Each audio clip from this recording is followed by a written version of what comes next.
అందరికీ నమస్కారం. సాయి న్యూస్ కి స్వాగతం. ఇప్పుడే అందిన వార్త. ఈపీఎఫ్ఓ ఖాతాదారులకు ముఖ్య సమాచారం.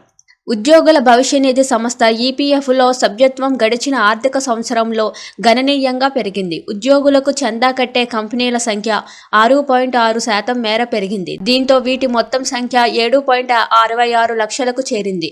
అలాగే ఉద్యోగుల చేరికలు సైతం 7.6% పెరిగి ఈపీఎఫ్ఓ మొత్తం సభ్యుల సంఖ్య 7.37 కోట్లకు చేరినట్టు కేంద్ర కార్మిక శాఖ గణాంకాలు విడుదల చేసింది.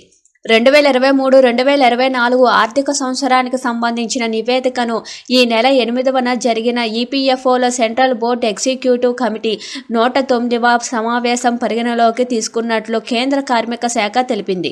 ఈపీఎఫ్ఓ కింద చందాదారులు జమ చేసే సంస్థలు 6.6% పెరిగి 7.66 లక్షలకు చేరాయి.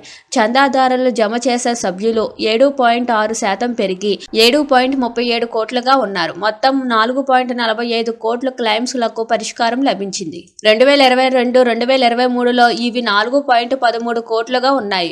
కొత్త కారుణ్య నియామక ముసాయిదా విధానం 2024న సైతం ఎగ్జిక్యూటివ్ కమిటీ పరిగణనలోకి తీసుకున్నట్లు కార్మిక శాఖ ప్రకటించింది. ఐటీ మెరుగైన పరిపాలన, ఆర్థిక సంస్కరణలపై చర్చించినట్టు వచ్చే కొన్ని నెలల పాటు ప్రతి నెల సమావేశమైన సంస్కరణల పురోగతిని సమీక్షించాలని నిర్ణయించినట్లు తెలిపింది. Thank you for watching this video.